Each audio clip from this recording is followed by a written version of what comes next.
Rahul മാങ്കൂട്ടത്തിലിനെ അയോഗ്യനാക്കാനുള്ള LDF നീക്കത്തെ എതിർത്ത UDF. അയോഗ്യനാക്കാനുള്ള നീക്കം ഭരണഘടനാ വിരുദ്ധ നടപടിയാണെന്ന് എത്തിക്സ് കമ്മിറ്റിയിൽ പ്രതിപക്ഷാംഗങ്ങൾ നിലപാട് അറിയിച്ചു. കോൺഗ്രസ് ഇങ്ങനെയൊരു നിലപാട് എടുത്തില്ലെങ്കിലേ അത്ഭുതമുള്ളൂ എന്ന് CPM സംസ്ഥാന സെക്രട്ടറി MV ഗോവിന്ദൻ പ്രതികരിച്ചു. ലൈംഗിക ആരോപണങ്ങളിലും നിർബന്ധിത ഗർഭചിത്ര കേസുകളിലും അറസ്റ്റിലായ രാഹുൽ മാങ്കൂട്ടത്തിലിനെ MLA സ്ഥാനത്ത് നിന്ന് അയോഗ്യനാക്കാനുള്ള നീക്കമാണ് LDF ആരംഭിച്ചത്. സ്പീക്കർക്ക് DK മുരളി MLA നൽകിയ പരാതി എത്തിക്സ് കമ്മിറ്റിയുടെ പരിഗണനയിലാണ്.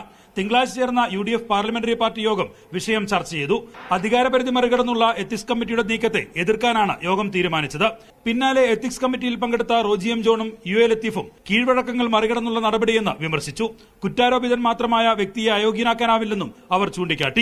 കേസിൽ പ്രതികളായിട്ടുള്ള MLA എത്തിക്സ് കമ്മിറ്റി കൂടി ഡിസ്ക്വാളിഫൈ ചെയ്യണമെന്ന് പറയുന്നതിനോട് ഞങ്ങൾക്ക് യോജിപ്പില്ല. അതിനുള്ള അധികാരം എത്തിക്സ് കമ്മിറ്റിക്കും ഇല്ല, നിയമസഭയ്ക്കും ഇല്ല, കോമ്പിറ്റൻസി ഇല്ല. അപ്പോൾ ഒരു ആവശ്യമില്ലാത്ത പ്രീസിഡൻസ് ഉണ്ടാക്കാൻ പാടില്ല. പരാതി പോലുമില്ലാതെ രാഹുലിനെതിരെ നടപടിയെടുത്തുവെന്ന് മേനി പറഞ്ഞ ആളാണ് പ്രതിപക്ഷ നേതാവെന്ന് മന്ത്രി MB രാജേഷിന്റെ പരിഹാസം. പരാതി പോലും ഇല്ലാതെ നടപടിയെടുത്തു എന്ന് പ്രതിപക്ഷ നേതാവ് മേനി പറഞ്ഞതാണ്. പിന്നെ എന്തിനാണിപ്പോ മറിച്ചൊരു നിലപാടെടുക്കുന്നതിന്റെ താല്പര്യം എന്താ?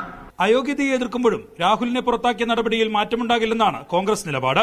മീഡിയ 1 തിരുവനന്തപുരം.